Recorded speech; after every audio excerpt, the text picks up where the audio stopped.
Hi friends, welcome back to my channel Sudheer moto vlogs. ఈ రోజు అయితే మనం ఎక్కడికి వెళ్తున్నాం తెలుసా? మనం వెళ్తున్న లొకేషన్ వచ్చి కొండబెట్టకుంట అని చెప్పి నెల్లూరు జిల్లాలో అయితే ఉంది. మనం అయితే అక్కడికి వెళ్తున్నాము. అక్కడ స్పెషల్ ఏంది అంటే అది దాదాపు చోళుల కాలం నాటిలో కట్టిన గుడి అనమాట. ప్రసన్న వెంకటేశ్వర స్వామి గుడి. నియర్లీ 850 to 900 ఇయర్స్ బ్యాక్ అయితే ఆ గుడి అనమాట. ఇక్కడి నుంచి మనం వెళ్ళాల్సిన లొకేషన్ కొండబెట్టకుంట అంటే కావల అవతలకైతే వస్తుంది. Nearly 90 kilometers. మనకి గూగుల్ తల్లి చెప్పడం ఏంటంటే ఇక్కడ నుంచి 1.5 hours అయితే పడుతుంది టైం అని చెప్తుంది. మనమైతే ఇప్పుడు బయలుదేరుతున్నాం. యాక్చువల్గా ఏంటంటే మనకు ఇంకొంచెం ముందుగా బయలుదేరాలి. వర్షం అయితే ఉదయం నుంచి రాత్రి నుంచి అల్లాడిస్తుంది. అసలు వర్షం ఆగలేదు కంప్లీట్గా. హెవీ రెయిన్ ఒంగోలులో. అందుకని చెప్పి మనకి లేట్ అయిపోయింది. ఇప్పుడు టైం వచ్చి నియర్లీ 9 అవుతుంది టైము. మనమైతే బయలుదేరిపోతున్నాం.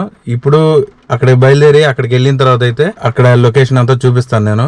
వర్షం పడకుండా ఉంటే మీకు సర్ప్రైజ్ అయితే ఉంది, అది కూడా చూపిస్తాను. ఫస్ట్ ఆఫ్ ఆల్ ఏంటంటే ఇక్కడ నుంచి మనకి వెళ్ళే రూట్ ప్లాన్ వచ్చి నేషనల్ హైవే 16 అయితే వెళ్తున్నాం. ఇది ఇక్కడ నుంచి మనకి 90 kilometers అంటే 1.5 hours చూపిస్తుంది మనకి రియల్ టైం కూడా.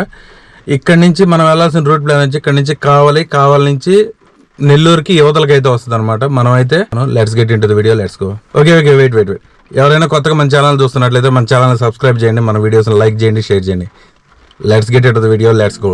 మనమైతే బయలుదేరిపోయాం. ఫస్ట్ మనకి రీచ్ అయ్యే పాయింట్ వచ్చి కావాలి కాబట్టి మధ్యలో మనకైతే మనం నేషనల్ హైవే 16లో అయితే ఉన్నాం. మనకి ఎదురు కనపడైతే మన ఫస్ట్ టోల్ గేట్. ఇది NH5 టోల్ గేట్ అనమాట. దీనిపైన ఉన్న హోటల్ పేరు కూడా NH5 హోటల్. అది టేస్ట్ అయితే ఫుడ్ సూపర్గా ఉంటుంది. దీన్ని దాటిన తర్వాత అయితే మనకు కావాలి నియర్లీ ఇక్కడ వస్తుంది చూడండి బోర్డు. నియర్లీ 47 kilometers అయితే ఉంది మనకి. దీని తర్వాత మనం అయితే నియర్లీ కావలి దరిదాపుల్లోకి అయితే వచ్చేసాము. ఇప్పుడు కావలి స్టార్టింగ్ పాయింట్లో అయితే ఉన్నాం. ఇక్కడ నుంచి మనం లోపలికి వెళ్ళేవాడిని. ఇక్కడ నుంచి లెఫ్ట్ తీసుకుంటే మనం కావలి టౌన్లో నుంచి అయితే కావలిలోకి వెళ్ళిపోవచ్చు. కానీ మనం ఇప్పుడు బైపాస్ నుంచి అయితే నేరుగా మనం వెళ్ళాల్సిన కొండబెట్టకుంటకి అయితే వెళ్ళిపోతున్నాం.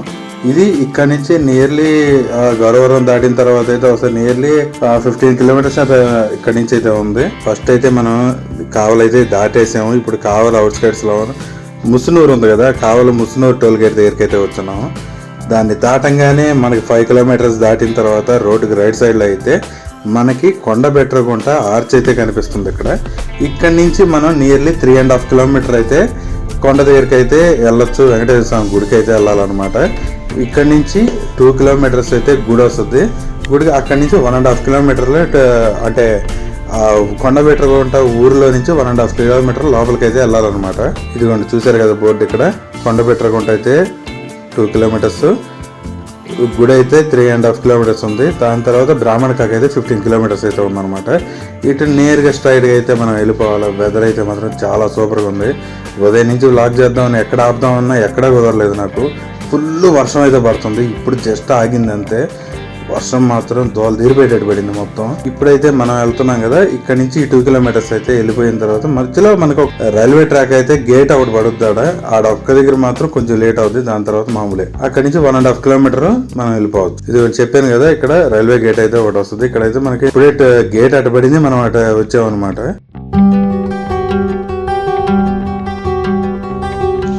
చెప్పే కదా కొండపైకి దగ్గరికి అయితే మనం వచ్చేసాము. ఇక్కడ నుంచి అయితే 2 రూట్లు అయితే ఉంటాయి కొండపైకి వెళ్ళడానికి. ఒకటి వచ్చి ఘాట్ రోడ్ ఒకటి అయితే ఉంటుంది, తర్వాత మెట్ల దారి అయితే ఒకటి ఉంటుంది అనమాట. ఇక్కడ మెట్ల పూజ చేసుకుని వెళ్ళేవాళ్ళు ఇటు నుంచి అయితే వెళ్ళిపోతారు. వెహికల్లో వస్తే మనం కొండపైన అయితే పార్క్ చేసి దర్శనంకి అయితే వెళ్ళిపోవచ్చు. ఇది నేను చూపిస్తున్నాను కదా, ఈ రూట్లో అయితే వెహికల్ అయితే తీసుకుపోవాలి. దీంట్లో ఏంటంటే సింగిల్ వే, ఇది చాలా జాగ్రత్తగా అయితే వెళ్ళాలన్నమాట. ఎదురుగా కనపడే టవర్ వెనకాల అయితే మనం బండి అయితే పార్క్ చేసేద్దాం. అక్కడి నుంచి సోమవారం దర్శనానికి అయితే వెళ్ళిపోదాం. శనివారం అవడం వల్ల ఈరోజు అయితే మాత్రం రష్ మాత్రం చాలా హెవీగా ఉంది. అందుకే ఇన్ని వెహికల్స్ ఉన్నాయి. మామూలు రోజుల్లో అయితే కొంచెం తక్కువ అయితే ఉంటుంది అనమాట. మనం మెయిన్ గర్భగుడి దగ్గరికి అయితే వెళ్ళిపోదాం. Let's go. మనమైతే గుడి దగ్గరికి అయితే వచ్చేసాము. ఇక్కడైతే కొత్త వెహికల్స్ అయితే పూజలు జరిపించుకుంటున్నారు. ఇదైతే మహాగాలిగోపురం అనమాట. గాలిగోపురం దగ్గర అయితే మనం ఉన్నాం. ఇక్కడైతే స్థల పురాణం అయితే రాసేస్తుంది, చూస్తున్నారు కదా. అక్కడ యాక్చువల్గా ఏంటంటే స్థల పురాణం ప్రకారం ఏంటంటే నారద మహర్షి తపోస్థలం ఇది. దీన్ని బిలకూట క్షేత్రం అంటారు. దాన్నే కొండబెట్టకుంట అంటాం అనమాట. మనం యాక్చువల్గా ఏంటంటే మనకి ఇదిగోండి, ఇది స్టెప్స్ పైకి వచ్చేదానికి. మనం అయితే గుడి లోపలికి వెళ్తా మాట్లాడుకుందాం.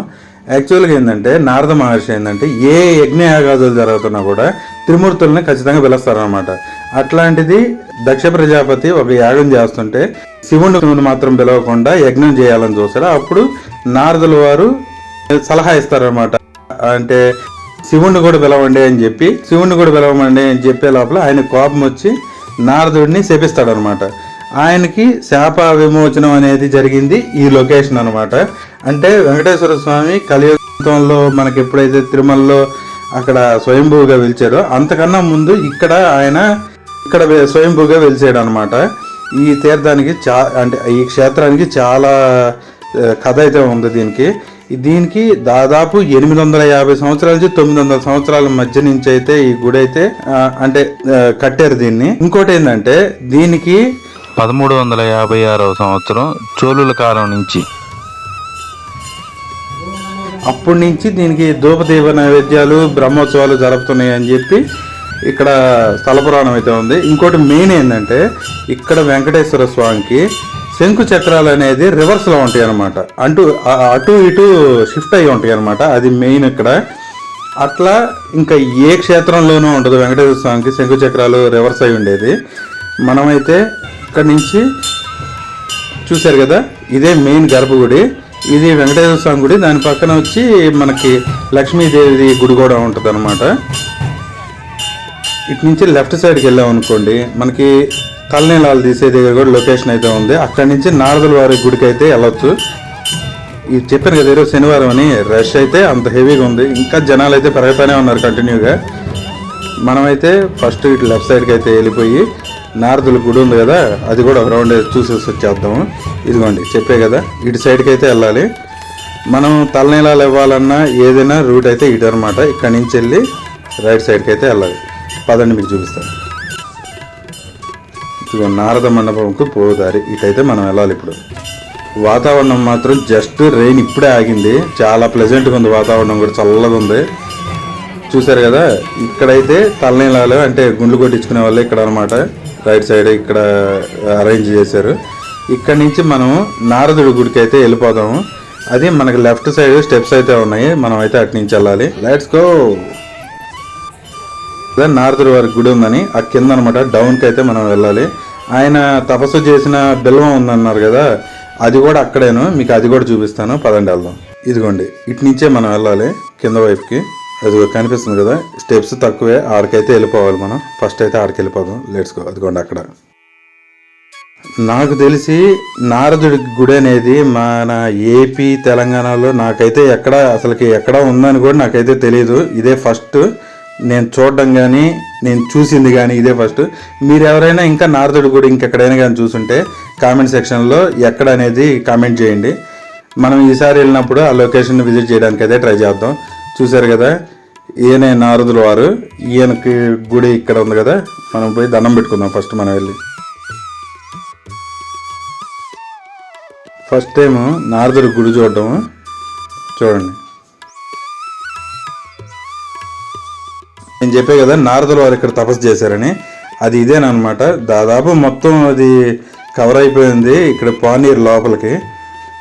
ఇదనమాట, ఇక్కడ ఉండి నారదుల వారు తపస్సు అయితే చేశారు. వెంకటేశ్వర స్వామి అంటే మహావిష్ణువు ఇక్కడ ప్రత్యక్షం అయ్యాడు అనమాట. ఆయనకి శాప విమోచనం అయితే వెంకటేశ్వర స్వామి చేశారు.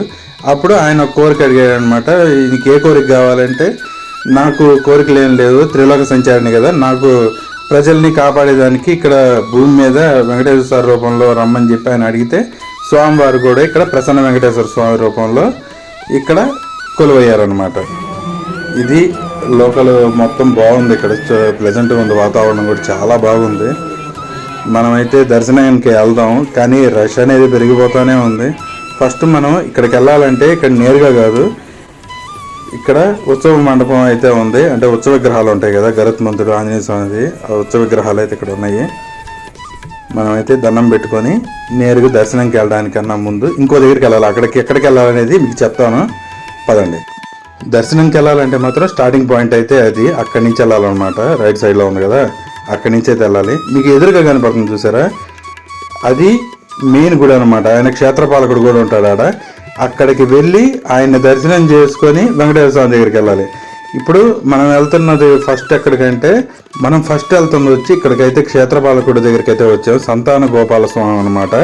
అక్కడికి ప్రథమ దర్శనం అక్కడ చేసుకొని తర్వాత పక్కనే ఆంజనేయ స్వామి విగ్రహం ఉంటుంది, ఆయన్ని కూడా దర్శనం చేసుకొని తర్వాత వెంకటేశ్వర స్వామి దగ్గరికి వెళ్ళి లక్ష్మీదేవి గుడికి కూడా వెళ్ళి దండం పెట్టుకొని ఒకేసారి బయటకు వచ్చేస్తాము.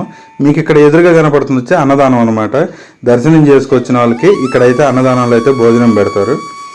ఇదిగోండి చెప్పాను కదా ఆంజనేయ స్వామి గుడి ఉందని, అక్కడ స్వామివారి గుడికి దండం పెట్టుకొని ధ్వజస్తంభంకి కూడా మనమైతే అటు తిరిగి అయితే దర్శనంకి అయితే వెళ్ళిపోదాం. Let's go. అక్కడి నుంచి వెళ్తే లోపలికి స్వామివారిని చూసుకోవచ్చు అనమాట. మనం అయితే దర్శనానికి వెళ్ళిపోదాం. దర్శనంకి వెళ్ళిన తర్వాత మహాలక్ష్మి అమ్మవారిని కూడా చూసుకొని మనం బయటకు అయితే వద్దాం. యాక్చువల్గా ఏంటంటే మేము బయటకు వచ్చిన తర్వాత మీకు హెవీ రైన్ఫాల్ వల్ల మేము ఇంక ఇంటికైతే బయలుదేరేసాం. Okay, thanks for watching. ఎవరైనా కొత్తగా మన ఛానల్ చూస్తున్నట్లయితే మన ఛానల్ సబ్స్క్రైబ్ చేయండి, మన వీడియోస్ని లైక్ చేయండి, షేర్ చేయండి. Thanks for watching. Thank you very much.